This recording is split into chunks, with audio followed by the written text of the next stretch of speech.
اعوذ باللہ من الشیطان الرجیم بسم اللہ الرحمن الرحیم قل فرما دیں، قل آپ فرما دیں، اندعو کیا، حمزہ استفہام، اس کا مطلب کیا، ندعو ہم عبادت کریں، ندعو ہم عبادت کریں، ندعو دعا یدعو اس کا مطلب ہوتا ہے پکارنا، لیکن جب اس کے ساتھ من دون اللہ آتا ہے اللہ کے علاوہ تو اس سے مراد ہوتا ہے عبادت کرنا۔ مفسرین نے، صحابہ کرام نے اور قرآن مجید سے یہی تفسیر اس کی نکلتی ہے، یہی معنی بیان ہوتا ہے۔ تو فرمایا اندعو کیا ہم عبادت کریں، من دون اللہ من سے دونی علاوہ اللہ اللہ کے، من دون اللہ اللہ کے علاوہ یا اللہ کے سوا، کیا ہم اللہ کے سوا عبادت کریں، ما اس کی، اس چیز کی، لا ینفعنا لا نہ ینفعنا ینفع و نفع پہنچا سکے نہ ہمیں، لا ینفعنا جو ہمیں نفع نہ پہنچا سکے، ولا اور نہ یضرنا یضر نقصان پہنچانا، نہ ہمیں، نون زبر الف نہ کا مطلب ہمیں، ولا یضرنا اور نہ وہ ہمیں نقصان پہنچا سکے۔ فرمایا کیا ہم اللہ کے سوا ایسی چیز کی عبادت کریں جو نہ تو ہمیں کوئی نفع پہنچا سکے اور نہ نقصان پہنچا سکے۔ وَنُرَدُّ اور ہم الٹا دیے جائیں گے، پلٹا دیے جائیں گے، علی اعقابنا اپنے الٹے پاؤں، اپنی ایڑیوں کے بل، اور ہم الٹے پاؤں پلٹا دیے جائیں گے، بعد اس کے، از جب، ہدان اللہ ہدانا ہدایت دی نہ ہمیں اللہ اللہ نے۔ فرمایا اور ہم الٹے پاؤں الٹے بل پلٹا دیے جائیں گے اس کے بعد جب کہ ہمیں اللہ نے ہدایت دے دی، یعنی جب اللہ تعالی نے ہمیں ہدایت دے دی ہے اور اس کے باوجود ہم اللہ کے علاوہ کسی جھوٹے معبود کی عبادت کریں تو ہم الٹے پاؤں پھر جائیں گے، الٹے پاؤں پلٹا دیے جائیں گے۔ کلذی اس شخص کی طرح، کا مطلب طرح، مانند، الذی اس کی، کلذی اس شخص کی طرح، استہوت بلا دیا ہو اسے الشیاطین شیطانوں نے، فی الارض زمین میں، حیرانہ درماندہ و حیرت زدہ۔ فرمایا اس شخص کی طرح جسے زمین میں شیطانوں نے راہ بلا کر درماندہ اور حیرت زدہ کر دیا ہو، درماندہ اور حیرت زدہ کر دیا ہو، یعنی اس کا کوئی در ہی نہ ہو، کوئی ٹھکانہ ہی نہ ہو، وہ ایسا ہی سرگرداں حیران پھرے۔ لہو اس کے لیے ہوں، لہو لا لیے ہوں اس کے لیے ہوں، اصحابو ایسے ساتھی، یدعونہ وہ بلاتے ہوں اسے، اس کے لیے ایسے ساتھی ہوں جو اسے بلاتے ہوں، الی الہدا ہدایت کی طرف، جس کے ساتھی اسے سیدھی راہ کی طرف بلا رہے ہو، ایتی تم آ جاؤ نہ ہمارے پاس، وہ اسے کہہ رہے ہوں کہ تم ہمارے پاس آ جاؤ، ایتینا کہ تم آ جاؤ ہمارے پاس، مگر اسے کچھ بھی سوچتا نہ ہو،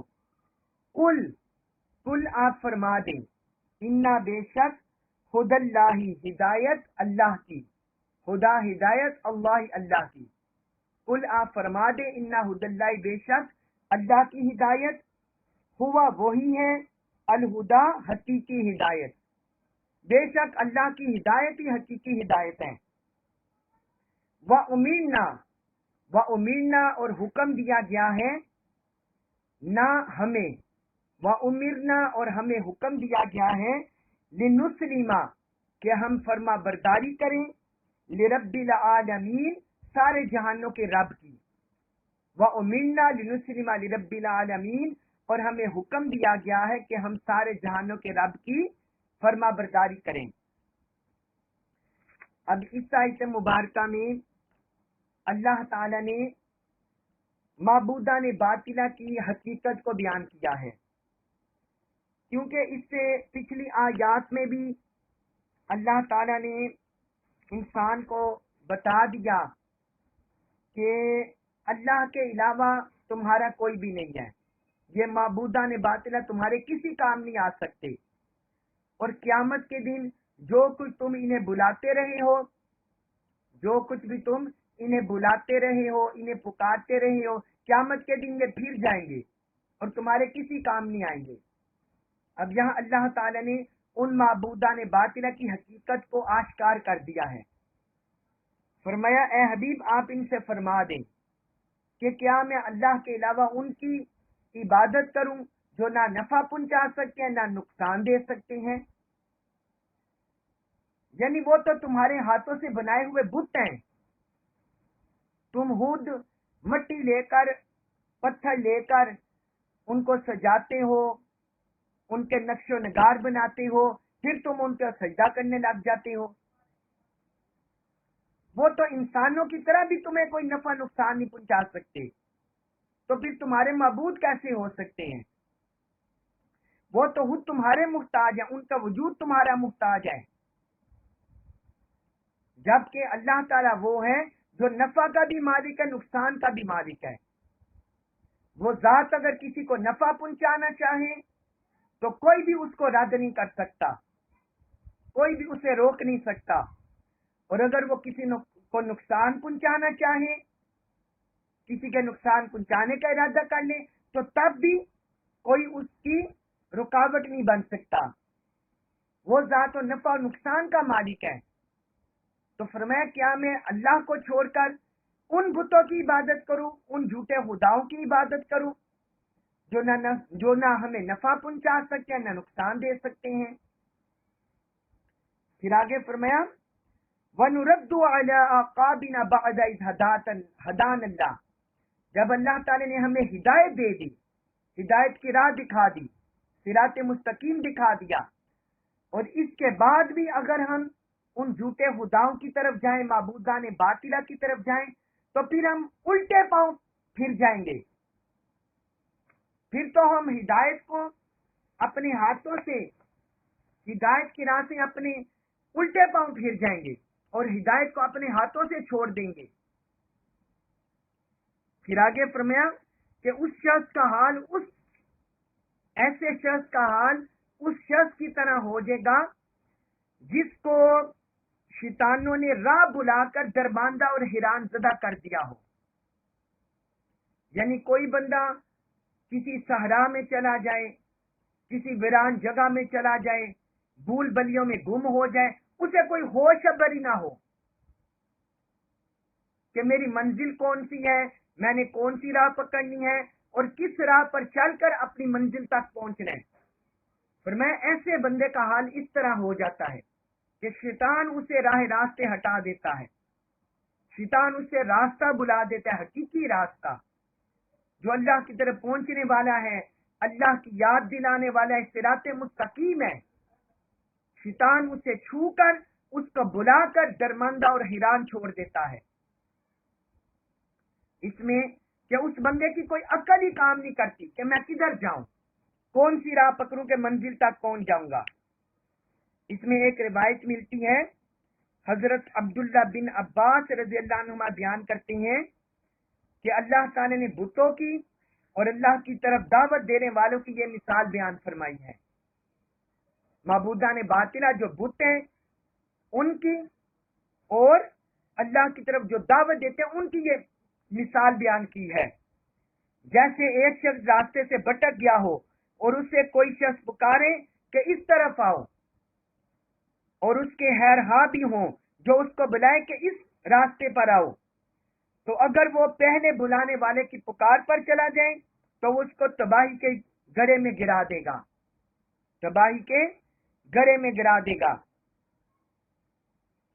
یعنی جو بندہ اس کو تباہی کے گڑھے کی طرف بلا رہے ہیں، اللہ سے دور لے جا رہے ہیں. اگر وہ اس کی مان جائے گا تو تباہی کے گڑھے کی طرف، ہلاکت کے گڑھے کی طرف اور ہلاکت کی راہ پر چل پڑے گا. اور اگر آگے فرمایا، اور اگر وہ ہدایت کی دعوت دینے والے کے پاس چلا جائے، جو بندہ اسے ہدایت کے لیے بلا رہا ہے، راہ راست کی طرف بلا رہے، صراط مستقیم کی طرف بلا رہے، اگر وہ اس کہنے والے کی طرف چلا جائے تو راستے کی ہدایت پا جائے گا، سیدھا راستہ پا جائے گا. اور فرمایا یہ صحرا یا جنگل میں بنانے والے جنات ہیں، جو صحراؤں میں بلاتے ہیں، جنگلوں میں بلاتے ہیں، انسانوں کو ندا دیتے ہیں. ان میں سے اکثر وہ جنات ہوتے ہیں، غیبی مخلوقات ہوتے ہیں جو لوگوں کو راہ راست سے ہٹاتے ہیں، بھٹکاتے ہیں. یہ امام ابن ابی حاتم نے اپنی تفسیر میں اس روایت کو درج کیا، اس روایت کو درج کیا. تو جو بندہ بھی حق کو چھوڑ کر باطل کی طرف چل پڑے، ہدایت کو چھوڑ کر ضلالت کی طرف چل پڑے، تو اللہ تعالی نے فرمایا وہ اس شخص کی طرح ہو جاتا ہے جسے شیطان راستہ بلا دے، اور وہ حیرت زدہ، نہ اسے اپنی عقل ہو نہ اسے ہوش ہو، اور وہ بس درماندہ اور حیران زدہ اس علاقے میں گھومتا چلا جائے اور اسے کوئی راہ نہیں ملتی. شیطان اسے اس طرح کر دیتے ہیں، شیطانی قوتیں اسے اس طرح بھٹکا دیتی ہیں. اور پھر آگے فرمایا لہو اصحاب یدعونہ الی الہدی ائتنا، فرمایا اس کے لیے ایسے ساتھی بھی ہوتے ہیں جو اسے ہدایت کی طرف بلاتے ہیں کہ آ جاؤ ہماری طرف، لیکن وہ ان کی طرف اگر وہ نہ جائے گا تو راہ راست سے بھٹک جائے گا، اور اگر ان کی طرف جائے گا ہدایت یافتگان کی طرف، ہدایت کے طالبین کی طرف اور ہدایت کی راہ بلانے والوں کی طرف، اگر ان کی طرف جائے گا تو پھر ہدایت پا جائے گا، پھر ہدایت پا جائے گا. پھر آگے اللہ تعالی نے فرمایا قل ان ھدی اللہ ھو الھدی، فرمایا یاد رکھو اے حبیب آپ فرما دیں، ان لوگوں کو بتا دیں کہ اللہ کی ہدایت ہی حقیقی ہدایت ہے، یعنی اللہ کا راستہ وہ حقیقی راستہ ہے، اللہ کی یاد وہ حقیقی یاد ہے، اللہ کی عبادت وہ حقیقی عبادت ہے، اللہ تعالیٰ کی بارگاہ میں پہنچنا وہ حقیقی ہدایت ہے، اور اس کے علاوہ ہدایت نہیں ملتی. پھر آگے فرمایا وَأُمِرْنَا لِنُسْلِمَ لِرَبِّ الْعَالَمِينَ، اور ہمیں حکم دیا گیا ہے کہ ہم تمام جہانوں کے رب کی فرما برداری کریں. یعنی جب ہم نے اللہ کی ہدایت کو پا لیا ہے، راہ راست پر چل پڑے ہیں، تو پھر فرمایا ہمیں یہ حکم ہوا ہے کہ ہم اس کی فرما برداری کریں، اس کی اطاعت سے سر منہ انحراف نہ کریں، اس کی اطاعت سے منہ نہ پھیریں اور اسی کی راہ پر چلتے رہیں. فرمایا یہ ہمیں حکم دیا گیا ہے. اس کے بعد سورۃ الانعام آیت نمبر 72 72، اس میں اللہ تعالی نے فرمایا وَأَنْ اور یہ کہ اقیموا تم قائم کرو الصلاۃ نماز، اور فرمایا یہ کہ تم نماز قائم کرو، وَاتَّقُوا اور تم ڈرو ہو اس سے، وَاتَّقُوهُ اور تم اس سے ڈرتے رہو، اس کا تقوی اختیار کرو، یعنی اللہ تعالیٰ کا تقوی اختیار کرو. وَهُوَ الَّذِي اور وہی ہے الذی وہ ذات الیہ اس کی طرف تحشرون تم جمع کیے جاؤ گے. وَهُوَ الَّذِي الیہ تحشرون، اور فرمائے وہی ذات ہے جس کی طرف تم سب جمع کیے جاؤ گے، تم سب جمع کیے جاؤ گے. اب اس پچھلی آیت میں اللہ تعالی نے فرمایا، اس کا اختتام کیا کہ ہمیں حکم دیا گیا ہے کہ ہم سارے جہانوں کے رب کی فرما برداری کریں. 3 طرح کے حکم ہوئے. پہلا حکم ہوا کہ سارے جہانوں کے رب کی فرما برداری کریں. دوسرا حکم ہوا کہ تم نماز قائم کرو، نماز قائم کرو. اور تیسرا حکم ہوا کہ تم اللہ کا تقوی اختیار کرو. یہ 3 حکم اللہ تبارک و تعالی نے ان دونوں آیتوں میں عطا کیے. یہ تینوں حکم اللہ تعالی نے عطا فرمائے. اور پھر فرمایا کہ تم سب اسی کے پاس جمع کیے جاؤ گے، چاہے کوئی راہ راست سے بھٹکنے والا ہو یا راہ راست پر چلنے والا ہو، چاہے کوئی راہ ہدایت پر چلنے والا ہو، چاہے کوئی راہ ضلالت پر چلنے والا ہو، چاہے کوئی ہدایت کی راہ پر چلنے والوں کے پیچھے ان کا فالوور ہو اور چاہے کوئی ان کا مخالف ہو، تو فرمایا سب قیامت کے دن اللہ کے حضور جمع کیے جائیں گے۔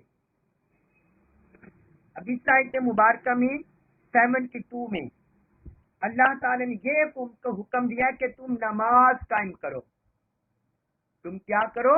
نماز قائم کرو۔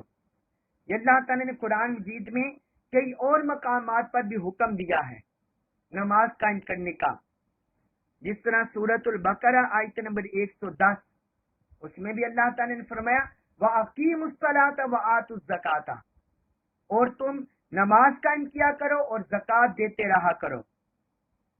اور پھر سورۃ ہود آیت نمبر 114، اس میں اللہ تعالی نے فرمایا وَأَقِمِ الصَّلَاةَ طَرَفَيِ النَّهَارِ وَزُلَفًا مِنَ اللَّيْلِ، اور آپ دن کے دونوں کناروں میں اور رات کے کچھ حصوں میں نماز قائم کیا کریں۔ دن کے دونوں کناروں میں اور رات کے کچھ حصوں میں نماز قائم کیا کریں۔ دن کا کنارہ کون سا ہو گیا؟ فجر کا وقت اور مغرب کا وقت، فجر اور عصر مغرب یہ دن کے کنارے ہیں، اور رات کا جو حصہ ہو گیا وہ عشاء کا وقت اور مغرب کا وقت۔ تو فرمائے ان اوقات میں نماز قائم کیا کریں۔ اس طرح قرآن میں اور مقامات پر بھی اہل ایمان کو نماز قائم کرنے کا حکم دیا گیا ہے۔ نماز قائم کرنے سے کیا مراد ہے؟ اقامت صلاۃ، اقامت صلاۃ کے بہت سے معانی ہیں، بہت سے مفاہیم ہیں۔ اقامت صلاۃ سے مراد، اقامت صلاۃ سے بہت سے معانی ہیں، بہت سے مفاہیم ہیں، لیکن تین مفاہیم میں آپ کو بتاتا ہوں کہ اقامت صلاۃ سے تین مفاہیم وہ آپ کو بیان کرتا ہوں جو اس کے متعدد معانی مفاہیم میں سے۔ پہلا اقامت صلاۃ سے مراد یہ ہے محافظت علی الصلاۃ، نمازوں کی حفاظت کرنا۔ اقامت صلاۃ سے مراد یہ ہے نمازوں کی حفاظت کرنا، نمازوں میں مداومت کرنا، نمازوں میں ہمیشگی کرنا، یعنی ایسی نماز کی محافظت ہو جائے کہ انسان اسے ترک کرنے کا تصور بھی نہ کرے۔ اگر کبھی بھول چوک میں یا سونے میں جاگنے میں اگر کبھی اس سے نماز رہ جائے تو وہ فوراً اللہ کی بارگاہ میں قضا کرے اور ایسی نمازوں کی محافظت کرے کہ کوئی بھی نماز اس سے ترک نہ ہو سکے اور نماز ترک کرنے کا تصور ہی خارج ہو جائے۔ جس طرح انسان کو اپنے کھانے پینے کی فکر ہوتی ہے، سونے کی فکر ہوتی ہے، اپنے کام کاج کی روزگار کی فکر ہوتی ہے، اس طرح محافظ علی الصلاۃ بن جائے، اس طرح نماز کی محافظت کرے، نماز کے ساتھ اس قدر گہرا تعلق پیدا کرے۔ اور یہ اللہ تبارک و تعالی نے نماز کی حفاظت کا قرآن میں حکم دیا ہے۔ سورۃ البقرہ آیت نمبر 238 اس میں اللہ تعالی نے فرمایا حافظوا علی الصلوات والصلاۃ الوسطی، فرمایا تم سب نمازوں کی محافظت کیا کرو، سب نمازوں کی حفاظت کیا کرو، اور بالخصوص درمیانی نماز کی۔ درمیانی نماز سے مراد نماز اثر، ساری نمازوں کی محافظت کا بھی حکم دے دیا اور درمیانی نماز کا خصوصی حکم دے دیا۔ اور آگے فرمایا وقوموا للہ قانتین، اور اللہ کے حضور سراپا ادب و نیاز بن جاؤ، سراپا ادب و نیاز بن کر اللہ کے حضور قیام کرو۔ یہ ہے نمازوں کی حفاظت کا حکم۔ اور پھر اللہ تعالی نے ایک اور مقام پر فرمایا، ایک اور مقام پر اللہ تعالی نے اہل ایمان کی خوبی بیان کی ہے، جو جنت کے وارث ہوں گے، جنت کی نعمتیں جنہیں ملیں گی ان کا ذکر کیا ہے۔ سورۃ المؤمنون آیت نمبر 9 سے لے کر 11 تک فرمایا والذین هم علی صلواتهم یحافظون، فرمایا اہل ایمان کی ایک نشانی یہ ہے کہ وہ اپنی نمازوں کی حفاظت کرتے ہیں۔ اپنی نمازوں کی حفاظت کرنے والے ہیں. اولئک هم الوارثون، یہی لوگ جنت کے وارث ہیں. الذین یرثون الفردوس، یہ لوگ جنت کے سب سے اعلیٰ باغات کی وراثت پائیں گے. یرثون الفردوس، جو جنت کے سب سے اعلیٰ طبقات ہیں، جنت الفردوس، فرمایا اس کے یہ وارث ہوں گے. ہم فیہا خالدون، وہ ان میں ہمیشہ رہیں گے، وہ ان میں ہمیشہ رہیں گے. تو پہلا اقامت صلاۃ سے معنی مراد ہے مفہوم نمازوں کی محافظت کرنا، بندہ نمازوں کا کامل محافظ بن جائے کہ نمازوں کے ترک کرنے کا تصور بھی نہ ہو. اور دوسرا، نمازوں کی محافظت سے مراد یہ ہے کہ نماز کو تمام تر ظاہری اور باطنی آداب ملحوظ رکھتے ہوئے ادا کیا جائے. نماز کے ظاہری آداب بھی ملحوظ رکھے جائیں اور نماز کے باطنی آداب بھی ملحوظ رکھے جائیں. یعنی صرف یہ نہیں کہ انسان الفاظ سے نماز پڑھ رہا ہو، ثنا پڑھ رہا ہو، سورہ فاتحہ کوئی اور سورت پڑھ رہا ہو، قرات قرآن کر رہا ہو، رکوع میں تسبیحات کر رہے ہو، قوما کر رہا ہو، سجدے کر رہا ہو، جلسہ کر رہا ہو، تشہد پڑھ رہا ہو، صرف زبان سے ادا کر رہا ہو اور ان کے الفاظ میں ان کے معنی میں غور نہ کر رہا ہو، نہیں، بلکہ نماز کو ظاہر اور باطنی آداب اور حقوق کے ساتھ ادا کرنا، کہ ظاہری جو اس کے فرائض ہیں وہ بھی ادا کرنا، اس کے واجبات سنتیں، اور جو باطنی فرائض ہیں ان کو بھی ادا کرنا، اخلاص کے ساتھ، حیثیت کے ساتھ، خشوع کے ساتھ نماز پڑھنا. ایسے نماز نہ بندہ پڑھے جس طرح کوئی پیچھے لگا ہوا ہے جلدی جلدی پڑھ کے فارغ ہو جائے، یا نماز کو حقوق کی ادا نہ کرے. تو نماز کو اس کے ظاہری و باطنی حقوق کے ساتھ ادا کرنا، یہ اقامت صلاۃ کا دوسرا معنی ہے. کہ ایسے اقامت صلاۃ ہو کہ اس کے ظاہری و باطنی حقوق ادا ہو جائیں اور ان کے اثرات انسانی زندگی پر پڑیں. اور پھر تیسرا، نماز اقامت صلاۃ کا مطلب یہ ہے کہ جب نماز بندہ قائم کرے اور معاشرے میں نماز قائم کرنے والے ہو تو پورے اسلامی معاشرے میں نظام صلاۃ برپا کیا جائے. پورے اسلامی معاشرے میں نظام صلاۃ برپا کیا جائے اور اس کے ذریعے ہر شعبے میں انقلاب برپا ہو جائے. صالح انقلاب جس میں انسان کے نفس کی ترقی ہو، انسان کی روح کی ترقی ہو، انسان کے احساسات، اس کی ضمیر، اس کے حواس ہمسا ظاہری، حواس ہمسا باطنی، ان کی ترقی ہو، انسان کی روح کی ترقی ہو اور ایک صالح معاشرہ وجود میں آ جائے. آپ دیکھیں نا، اللہ تبارک و تعالی نے قرآن میں ارشاد فرمایا ہے، ان الصلاۃ تنہا عن الفحشاء والمنکر، سورۃ العنکبوت آیت نمبر 45، اس میں اللہ تعالی نے فرمایا بے شک نماز بے حیائی اور برائی سے روکتی ہے. یعنی نماز کا مقصد، نماز کے مقاصد میں یہ شامل ہے کہ جو بندہ نمازی ہوگا وہ بے حیائی اور برائی سے رک جائے گا. اس کی زبان پر فحش گوئی، اس کے اعضاء میں فحش گوئی، اس کے برائیوں کی طرف رجحان، اس کے احساسات، اس کے خیالات، اس کے اعضاء یہ فحاشی میں، برائیوں میں نہیں پڑیں گے. گالی گلوچ، لڑائی جھگڑا، فتنہ فساد، غیبت، چغلی، لڑائی جھگڑا، اپنے اعضاء سے دکھ دینا، اپنی آنکھوں سے دکھ دینا، اپنے کانوں سے برائیوں کی طرف جانا، اپنے ہاتھوں سے، اپنے پاؤں سے، قدموں سے برائیوں کی طرف جانا، ان میں نہیں ہوگا. انفرادی طور پر بھی نماز کے اثرات نظر آئیں گے اور اجتماعی طور پر، معاشرتی طور پر بھی نماز کے صالح اثرات نظر آئیں گے. یہ اقامت صلاۃ کا تیسرا معنی ہے. یہ اقامت صلاۃ کا تیسرا معنی ہے. ایک صالح معاشرہ تشکیل پائے گا، انفرادی طور پر بھی اور اجتماعی طور پر بھی. تو اس آیت مبارکہ میں بھی اللہ تبارک و تعالی نے یہی فرمایا کہ اللہ کی فرما برداری کرنی ہے تو اس کا اظہار نماز کی شکل میں بھی، نماز قائم کرنے کی شکل میں بھی ظاہر ہونا چاہیے. فرمایا نماز اس لیے قائم کرو. اور پھر نماز ایک ایسی عبادت ہے کہ قیامت کے دن انسان سے سب سے پہلے نماز کے بارے میں پرسش ہوگی، نماز کے بارے میں پوچھا جائے گا، اس کا حساب کتاب ہوگا۔ تمام عبادات میں سے سب سے پہلے انسان سے نماز کے بارے میں پوچھا جائے گا۔ اس لیے ہم میں سے ہر ایک کو اقامت صلاۃ کرنی چاہیے، نماز قائم کرنی چاہیے، خود بھی اور اپنے گھر والوں کے، اپنے اہل و عیال، اپنے بیوی بچوں، اپنے بہن بھائیوں، ہر ایک کے لیے کوشش کرنی چاہیے کہ وہ اقامت صلاۃ کرے، نماز قائم کرے۔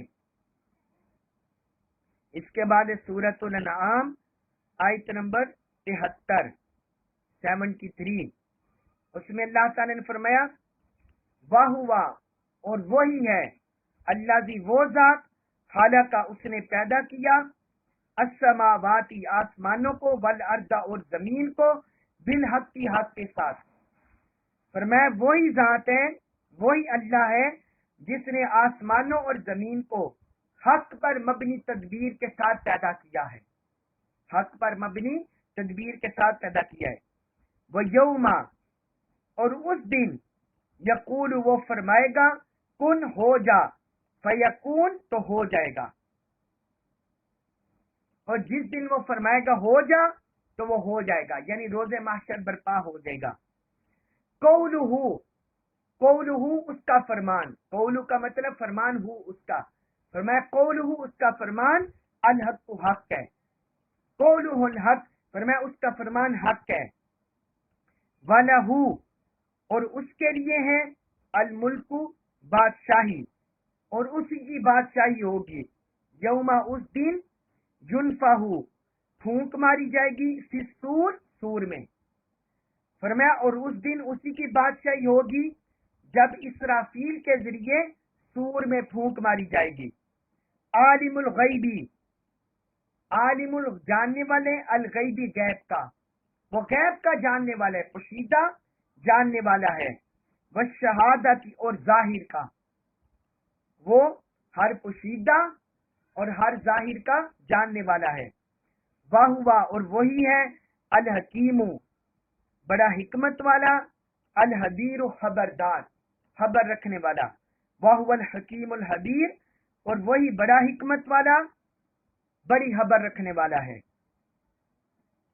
اب اس آیت مبارکہ میں اللہ رب العزت نے زمین و آسمان کی تخلیق کے بارے میں اور اس کل کائنات کی حقیقت کے بارے میں بیان کر دیا ہے۔ زمین و آسمان کی تخلیق اور اس کل کائنات کی حقیقت کے بارے میں بیان فرما دیا ہے۔ پہلے شروع کیا، فرمایا کہ زمین آسمانوں کی تخلیق کرنے والا وہ خالق ہے، اس خالق نے زمین و آسمان کو تخلیق کیا ہے، وہی اس کا خالق ہے۔ اس سے کیا مراد ہے؟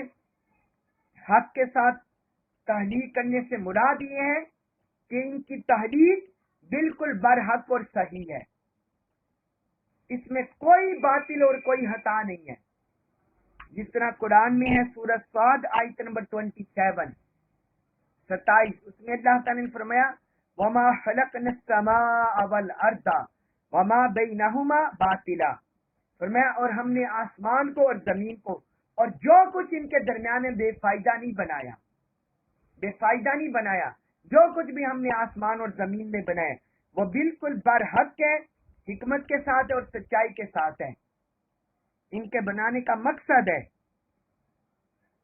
اور پھر اللہ تعالی نے فرمایا وَيَوْمَ يَقُولُ كُن فَيَكُونُ،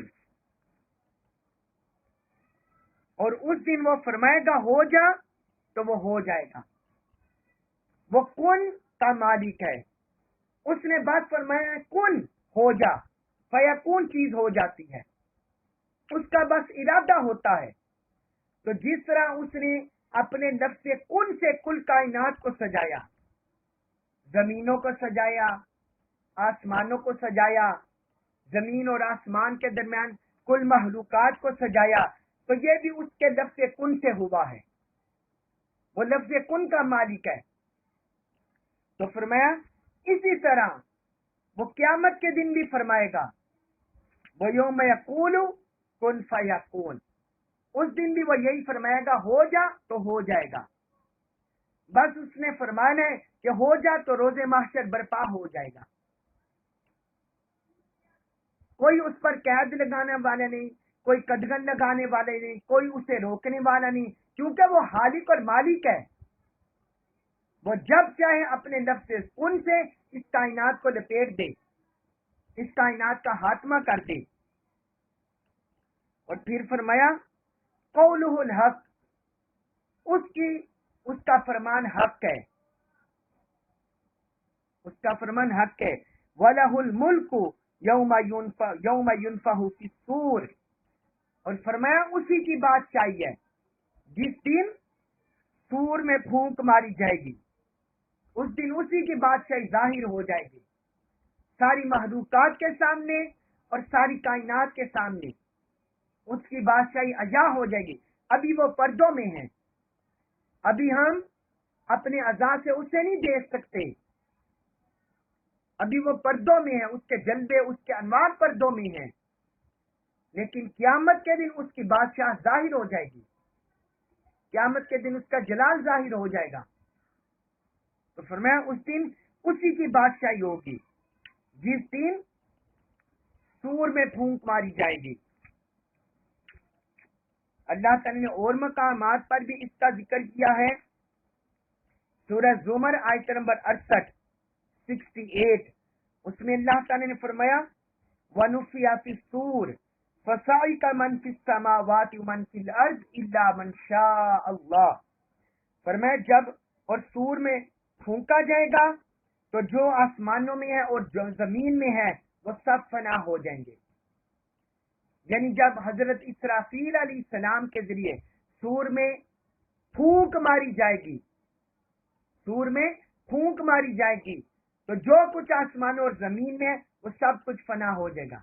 الا من شاء اللہ, مگر جن کو اللہ چاہے, جن کو اللہ چاہے وہ اس سے استثناء ہوگا, انہیں استثناء ہوگا. اور یہ پہلے سور کی بات ہے, جیسے جیسے آگے سور پھونکا جائے گا پھر ساری مخلوقات فنا ہوتی چلی جائے گی, جو بچ جائیں گے وہ بھی فنا ہو جائیں گے, صرف اللہ کی ذات باقی رہ جائے گی, صرف اللہ کی ذات باقی رہ جائے گی. تو فرمایا الا من شاء اللہ. پھر فرمایا ثم نفخ فیہ اخری, اسی سورہ زمر آیت نمبر 68 میں پھر آگے فرمایا ثم نفخ فیہ اخری, پھر دوبارہ سور میں پھونکا جائے گا. فَإِذَا هُمْ قِيَامٌ يَنظُرُونَ, تو وہ اچانک دیکھتے ہوئے کھڑے ہو جائیں گے, ساری معلوم دیکھتے ہوئے کھڑی ہو جائے گی. اس پر میں احادیث مبارکہ بھی 2-3 آپ کو لکھوا دوں. حضرت ابو سعید خدری رضی اللہ عنہ بیان کرتے ہیں کہ رسول اللہ صلی اللہ علیہ وسلم نے فرمایا میں کس طرح نعمتوں سے فائدہ اٹھاؤں. فرمایا جو اللہ تعالی نے دنیا میں نعمتیں عطا کی ہیں میں ان سے کس طرح فائدہ اٹھاؤں, اپنا گھر بار, پراپرٹی, مال و دولت, فرمایا کس طرح بناؤں.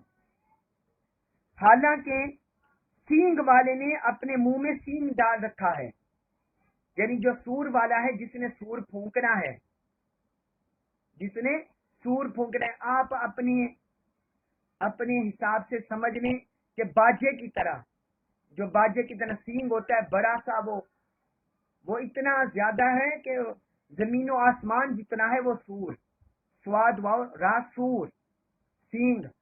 تو فرمایا حالانکہ سور والے نے اپنے منہ میں سینگ ڈال رکھا ہے اور وہ غور سے سن رہا ہے کہ کب اسے اس میں پھونک مارنے کا حکم دیا جائے تو وہ اس میں پھونک مارے. یعنی حضرت اسرافیل علیہ السلام نے اسے اپنے منہ میں لگا رکھا ہے اور اللہ کے حکم کا انتظار کر رہے ہیں کہ کب رب کی طرف سے آرڈر ہوگا تو وہ اس میں پھونک مارے گا. یہ حدیث نبی کریم صلی اللہ علیہ وسلم کے صحابہ پر دشوار گزری, یعنی جب صحابہ نے یہ سنی تو انہیں دشوار گزرا کہ ہمارا حال کیا ہوگا. تو آپ صلی اللہ علیہ وسلم نے ان سے فرمایا یوں کہو ہمیں اللہ کافی ہے, حسبنا اللہ ونعم الوکیل, حسبنا اللہ ونعم الوکیل. فرمایا تم یہ کہو کہ ہمیں اللہ کافی اور وہ اچھا کارساز ہے. وعلیہ توکلنا, اور ہم نے اللہ پر توکل کیا. یعنی جو بندے اللہ کی ذات پر بھروسہ کرتے ہیں, اللہ پر کامل ایمان رکھتے ہیں, توکل رکھتے ہیں, تو وہ قیامت کے قیامت کے دن آفت سے مصیبت سے اللہ تعالیٰ انہیں محفوظ رکھے گا، اپنی حفاظت میں رکھے گا۔ یہ سنن ترمذی میں حدیث ہے، حدیث نمبر 2439، حدیث نمبر 2439۔ اور ایک صحیح مسلم میں حدیث ہے، حضرت عبداللہ بن عمر رضی اللہ عنہما، ان سے قیامت کے فتنوں کے متعلق ایک طویل حدیث مروی ہے۔ وہ بیان کرتی ہیں کہ رسول اللہ صلی اللہ علیہ وسلم نے فرمایا، پھر سور پھونک دیا جائے گا۔ جب قیامت آئے گی، قیامت کا حکم ہوگا تو سور پھونک دیا جائے گا۔ جو شخص بھی اس کو سنے گا وہ ایک طرف گردن جھکا لے گا، یعنی جو آواز سنے گا وہ گردن جھکا لے گا، اس کی موت واقع ہو جائے گی۔ وہ گردن جھکائے گا اور دوسری طرف سے اٹھا لے گا۔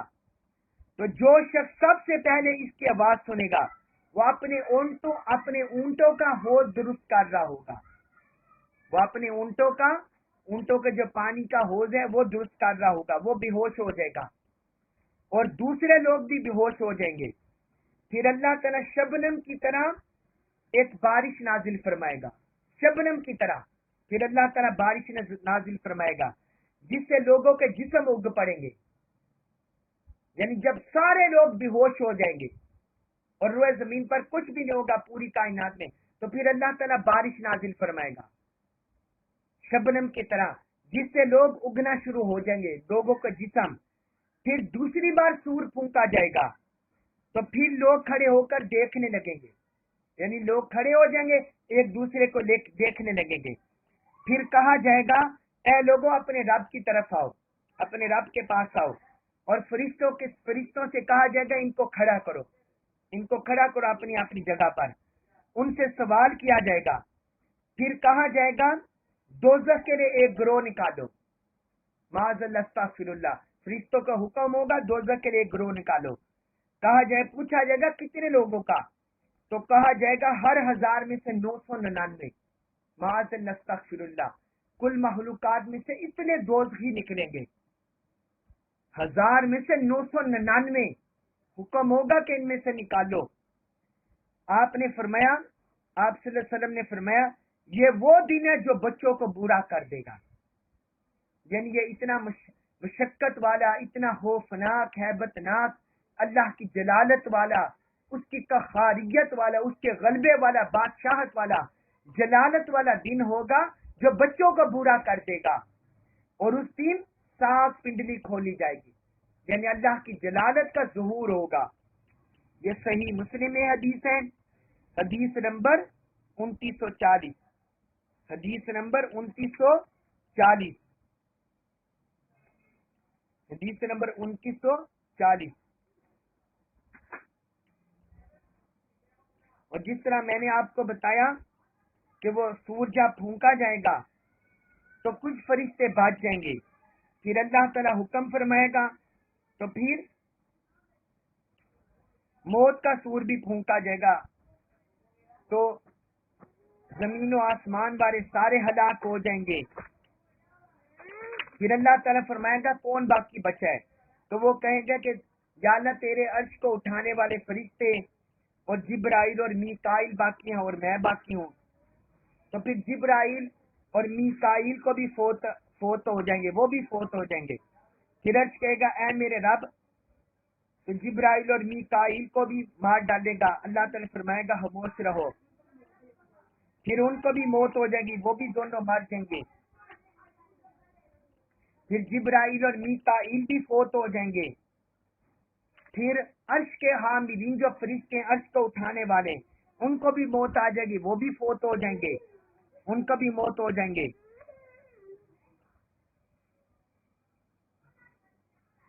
تو پھر اسی طرح سب کو موت آ جائے گی، ملک الموت کو بھی موت آ جائے گی، اور صرف اللہ کی ذات باقی رہ جائے گی۔ ملک الموت کو بھی موت آ جائے گی اور صرف اللہ کی ذات باقی رہ جائے گی۔ اور پھر قیامت کے دن اٹھنے کا ذکر ہے۔ یہ امام ابو شیخ گزرے، امام ابو شیخ اصبہانی، ان کی کتاب ہے کتاب العظمہ، اس میں بہت لمبی بڑی حدیث ہے، اس میں یہ ذکر ہے۔ حدیث نمبر 388، حدیث نمبر 388 اور تفسیر تبری میں بھی یہ حدیث ہے اور باقی کتابوں میں بھی یہ حدیث ہے۔ اللہ تبارک و تعالی ہمیں قیامت کے دن خوفناکی سے، ہیبت ناکی سے، اپنے جلال سے، اپنے عذاب سے، اپنی گریب سے اللہ تبارک و تعالی ہمیں اپنی پناہ عطا فرمائے۔ قیامت کے دن بھی اللہ تعالی ہمیں اپنی رحمت نصیب فرمائے، اپنا فضل نصیب فرمائے، اپنے حبیب کی شفاعت نصیب فرمائے، اور ہمیں اپنے فضل و کرم سے ہمارے حال پر رحمت فرماتے ہوئے ہمیں بے حساب جنت میں داخلہ، اپنی قربتیں، اپنی رحمت عطا فرمائے۔ اللہم آمین ثم آمین۔ وما علی الا البلاغ المبین۔